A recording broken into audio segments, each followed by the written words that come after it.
જય સ્વામિનારાયણ. આખા સમાજમાંથી બહાર નીકળી અને જે આ ઓળખવું અને શરણે થવું બહુ કઠણ છે. હે આજે આપણે સત્સંગમાં હોઈએ, એ સત્સંગમાં પણ ભાઈ ઘણી વાર તો આપણને દુઃખ થાય કે અમુક લોકોની અમુક એવી વાતોમાં, એવી બધી અમુક સપ્રેશનમાં ને અમુક એવા લોકો આવી જાય ને, સાચું હોય ને તોય લાભ ના લે. ઘણી વાર ઘણા ઓળખતા હોય પણ તોય આમાં નુકસાન કોને જાય? પોતાને ને. સમજવા જેવું છે.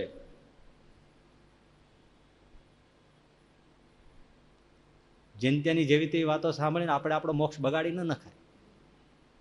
અને યાદ રાખજો, સાચા સાધુઓ ને સાચો સત્સંગ મળ્યા વગર ક્યારે નિર્દોષ થઈને ભગવાન સ્વામિનારાયણને મળાશે નહીં. એ ગમે તેટલી ગાંઠો તમે વાળીએ છીએ, એ ગાંઠો ત્યાં એક કામ આવવાની નથી. માટે જો સમજાતું હોય તો ભૂલ ખાતા નહીં. સહજાનંદ સ્વામી હયાત હતા ત્યારે પણ સાધુઓ જે એના મંડળો હોય એને આદર આપતા.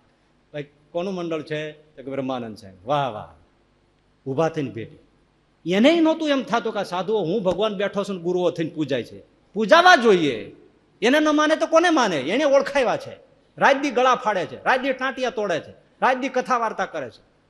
આ સાધુઓએ ફરી ફરી સત્સંગ નથી કરાવ્યો તો કોને કરાવ્યો છે? અને સાધુઓનો વિરોધ થાય છે. અને મૂર્ખ સત્સંગીઓ છે કે એવી વાતમાં આવી જાય છે અને સાધુઓને નિગ્લેક્ટ કરે છે. સાધુઓ વગર સત્સંગ છે? સહજાનંદ બાપ પોતે આદર આપતા. આ મુક્તાનંદ સ્વામીનું મંડળ છે, આ બ્રહ્માનંદ સ્વામીનું મંડળ છે, ઓહો, આ નિત્યાનંદ સ્વામીનું મંડળ છે, આ એમના શિષ્ય છે. એને કોઈના શિષ્ય કહેવામાં જરાય પેલું થતું નથી. અને આજે તો કોઈ એમ કે ફલાણા સાધુના શિષ્ય છે, ત્યાં તો ચોટલી સુધી આગ લાગી જાય. પણ એનો છે એમાં શું કહેવાની ના છે? સહજાનંદ સાહેબ પોતે કહેતા તમે કોના શિષ્ય છો? હું આત્માનંદ સાહેબ. વાહ. હું કૃપાનંદ સાહેબ. વાહ. તમે કોના? હું બ્રહ્માનંદ સાહેબ. વાહ. અરે આ માવદાનજીભાઈ કવિ જે છે એની પરંપરામાં બનાભાઈ હતા. એ જયારે શ્રીજી મહારાજ એને એના બા ગઢપુર મળવા ગયા ત્યારે મહારાજે ખાલી એને પૂછ્યું તમે સત્સંગી થાવ? તો હા. તો પછી એમણે કીધું 14 વર્ષનો છોકરો હતો બનાભાઈ. તો એમણે કીધું કે તમે જ્ઞાતિ? તો ચારણ. ઓહો, આ તો ચારણ રત્નું શાખે? તો હા, એ તો બ્રહ્માનંદ સ્વામી ના કહેવાય.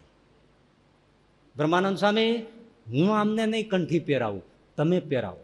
છે એને કઈ આડી છે? તમે જરા ધડો તો કરો. શું કામ આંખો અને હાથમાં દીવો લઈને કૂવામાં પડો છો? હું કદાચ આ વાતો બહુ બધાની સામે થઈને કહું છું, પણ હું જીવ બાળીને કહું છું કે તમે આવી વાતોમાં આવીને મોક્ષ ન બગાડો. તમે કરનારા કરશે, મિસગાઈડ કરશે તમને. હું નથી કહેતો કે તમે મારી પાસે જ આવો, કે તમે ગુરુકુળમાં જાઓ, પણ કોઈ સારા સાધુને ખોલ્યા વગર તમારા દોષ નહીં ટળે. તમે લખી રાખજો. કોઈની પાસે રહેવું પડશે, મન દઈને સત્સંગ કરવો પડશે. એમાં આલમાલ કર્યા વગર રહેશો તો નહીં મેળ પડે તમને. ખાલી મહિમાની ઢોલકી વગાડ્યા કશું કામ નહીં આવે. એ ઉપર હિસાબ નીકળશે ત્યારે ખબર પડશે. તને બધું આપ્યું હતું, તારે સાધુઓ આપ્યા હતા, તે કશું કર્યું નહીં. હે બ્રહ્માનંદ સાહેબ તો તમારા કહેવાય. હવે એ તો કપડા બદલી નાખ્યા છે. ચારણ હતા બ્રહ્માનંદ સ્વામી, સાધુ થઈ ગયા છે. તોય મહારાજ કે ના, બ્રહ્માનંદ સ્વામી તમે એમને કંઠી પહેરાવો. અને બ્રહ્માનંદ સ્વામી કંઠી પહેરાવી. સહજાનંદ સ્વામી તો ભગવાનનો ભગવાન છે, અને છતાંય એને કોઈ એના ગુરુ અને એના શિષ્યો તરીકે ઓળખાવે, ગુરુ થઈને એનું મંડળ ચલાવે. એમ જરાય પેલું દુઃખ ને આદર આપે, ઉભા થઈ જાય. અને આજે તો જો એમ કહેવાય કે ફલાણા અમે કોઈ પણ જગ્યાએ તમે ઘણા એવા છે, તમે સમજી જતા હશો શાનમાં કે અમે ફલાણા સ્વામીને છે એમના સત્સંગમાં. ઘણાને તો આમ જાણે લીમડો પીવાઈ ગયો ને કડવો, એટલું મનમાં થઈ જાય. સાધુઓને જ માને. તે સાધુ ન માને તો કોને માને? કોને માને? એના રાત દિવસના એના દુઃખમાં ભાગીદાર થયા છે, એના આંસુઓ લૂછ્યા છે. એને રાત દિવસ ગળા ફાડી ફાડીને એને સહજાનંદ સ્વામી ઓળખાવ્યા છે, એના દોષ ઓળખાવ્યા છે. એના સ્વભાવ માટે રાતે જાગી જાગીને માળાઓ કરી છે, પ્રાર્થના કરી છે, મહાપૂજાઓ કરી છે. એમને નથી સુખિયા થયા કે એમને નથી જીવ્યનો ભગવાન સહજાનંદ સ્વામી જોડાણો. તમને છે ને પેટમાં ચૂંક ઉપડે છે.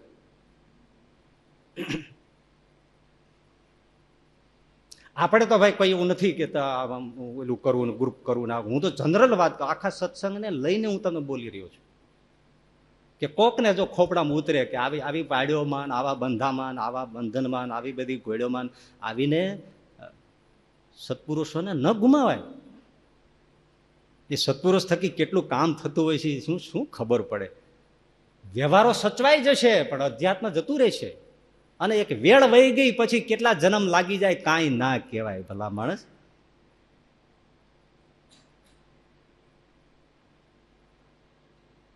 બહુ મોટું થશે.